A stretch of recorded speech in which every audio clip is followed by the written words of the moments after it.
Assalamualaikum warahmatullahi wabarakatuh. Halo Sobat Islam, terima kasih sudah mengklik video ini. Sebelum mulai videonya, saya doakan semoga Sobat Islam semuanya selalu diberikan kesehatan dan kemudahan dalam segala urusan. Jangan lupa untuk like dan share video ini agar kita selalu berbagi kebaikan dan inspirasi. Di sebuah desa terpencil di Tamil Nadu, India, ribuan jiwa dari kasta terendah memeluk Islam dalam satu malam, mengguncang bangsa dan menantang sistem kasta yang telah merampas martabat mereka selama berabad-abad, sebuah peristiwa yang dikenal sebagai gelombang mualaf di Manaksipuram, di mana saya ingin membawa Anda masuk ke dalam cerita ini sebagai saksi langsung. Merasakan debu panas India Selatan, matahari terik yang menyinari ladang gandum, dan sungai yang mengalir lambat.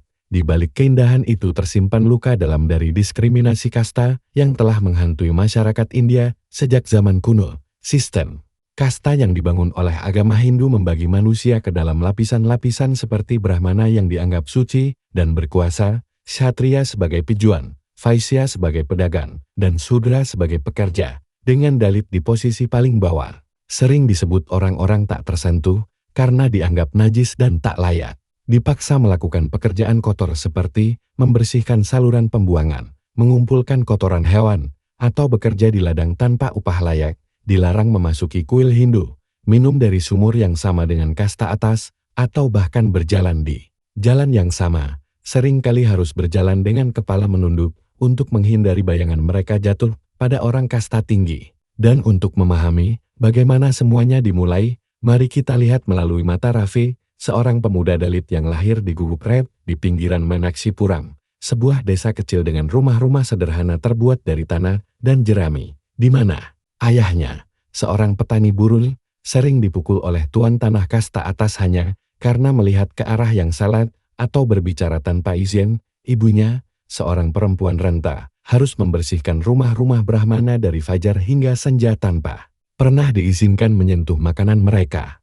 takut terkena kutukan jika melanggar aturan tak tertulis itu. Dan Raffi sendiri, sejak kecil, dibuli di sekolah, karena bau dan kotor, dengan guru yang seharusnya mendidik malah menendangnya keluar kelas sambil berkata, "Kau bukan manusia, kau hanya binatang." Sebuah pengalaman yang membuatnya merasa tak berharga.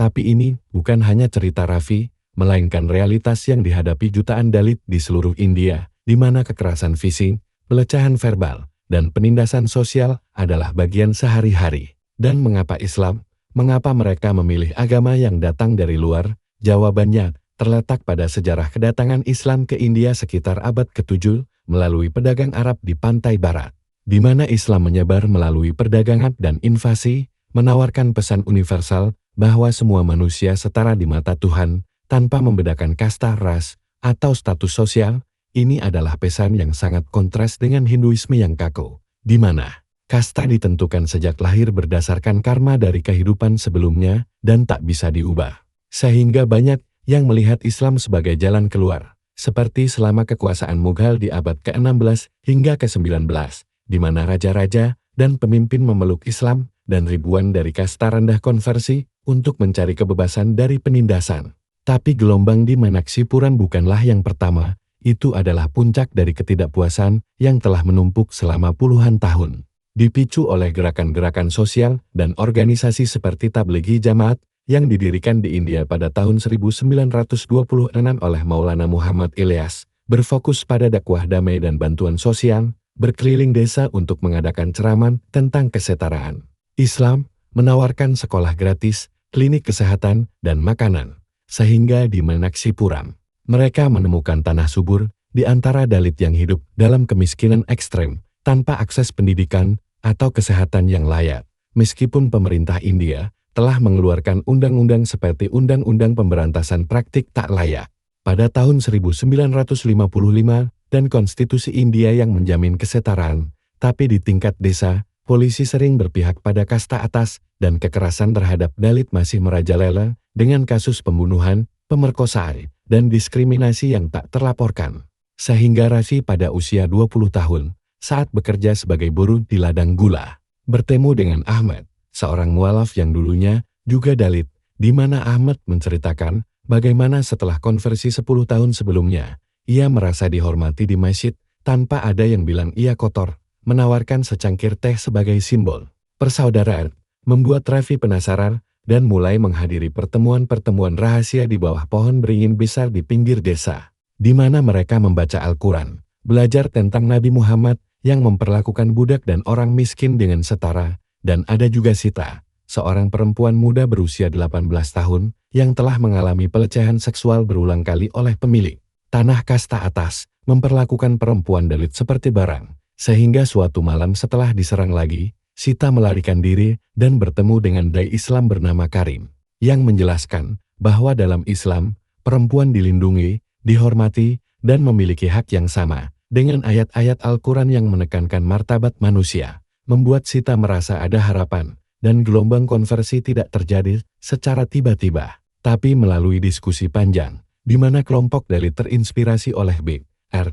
Ambedkar, pemimpin dalit terkenal yang pada tahun 1956 memimpin konversi massal ke Buddha sebagai bentuk perlawanan. Tapi di Menaksipuram, Islam tampak lebih menarik, karena jaringan komunitas yang kuat dan bantuan langsung. Sehingga pada malam 19 Februari tahun 1981, di bawah langit berbintang, ribuan orang berkumpul di lapangan terbuka, udara dingin membawa suara azan pertama kali terdengar di desa itu. Mereka mengucapkan syahadat dengan air mata dan senyuman lega. Lebih dari 1.500 orang konversi malam itu, termasuk Raffi yang kini bernama Rahman dan Sita yang menjadi Aisyah. Dan dalam minggu-minggu berikutnya, angka itu naik menjadi ribuan di desa-desa sekitar. Tapi reaksi dari masyarakat luar sangat keras. Media India menyebutnya konspirasi Pakistan atau ancaman terhadap nasionalisme Hindu. Pemerintah mengirim pasukan keamanan untuk menyelidiki. Para pemimpin Hindu dari organisasi seperti Rashtriya Swayamsevak Sangh RSS melakukan protes besar-besaran di jalanan Delhi. Berteriak ini serangan terhadap budaya India. Polisi menangkap beberapa dai Islam dengan tuduhan memprovokasi konversi paksa. Meskipun banyak konversi dilakukan secara sukarela, Rahman dan Aisyah diancam, rumah mereka dibakar. Beberapa keluarga dipaksa kembali ke Hinduisme melalui tekanan sosial dan kekerasan. Seperti ayah Rahman yang tetap Hindu dan memutuskan hubungan, mengatakan kau telah menjual jiwa kita.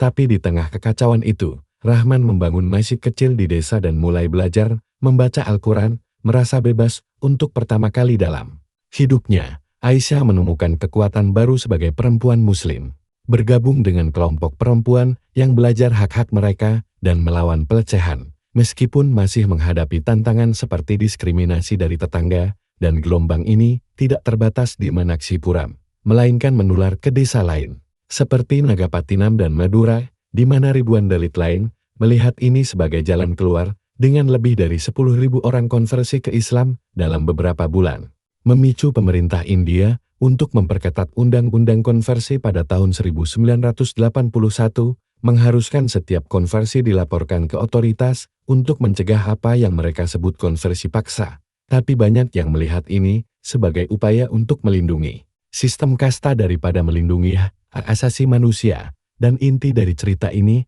adalah perjuangan manusia untuk martabat. Bukan hanya tentang agama, tapi tentang pencarian identitas dan kebebasan, seperti kisah Arjun. Seorang anak laki-laki berusia 12 tahun yang ikut konversi bersama orang tuanya, mengatakan aku tidak lagi harus duduk di belakang kelas atau minum air dari gelas terpisah. Tapi ia juga kehilangan teman-temannya yang Hindu, yang kini menganggapnya musuh, dan dampak jangka panjang dari gelombang mualaf ini masih terasa hingga sekarang. Di Menaksipuram, komunitas Muslim yang baru tumbuh kuat, membangun sekolah, klinik, dan bisnis, membantu mengurangi kemiskinan, dan meningkatkan status sosial. Meskipun masih menghadapi diskriminasi secara nasional, peristiwa ini memicu perdebatan tentang sekularisme India, di mana beberapa melihatnya sebagai kemenangan pluralisme dan hak untuk memilih agama, sementara yang lain menggunakannya untuk memicu sentimen anti-Muslim dan memperkuat nasionalisme Hindu. Hari ini, Rahman dan Aisyah hidup dengan damai, meskipun dengan luka-luka masa lalu. Rahman menjadi pemimpin komunitas, membantu yang lain yang ingin konversi dengan cara damai. Aisyah aktif dalam advokasi hak perempuan, berbicara di forum-forum tentang pengalaman mereka. Dan gelombang mualaf mengajarkan kita bahwa perubahan bisa datang dari tempat yang tak terduga. bahwa pencarian martabat adalah hak universal, dan di India yang beragam, cerita ini bukan akhir tapi awal dari perjalanan menuju kesetaraan yang masih berlanjut. Di balik angka-angka statistik ada jiwa-jiwa yang berjuang, menginspirasi generasi mendatang untuk terus melawan ketidakadilan.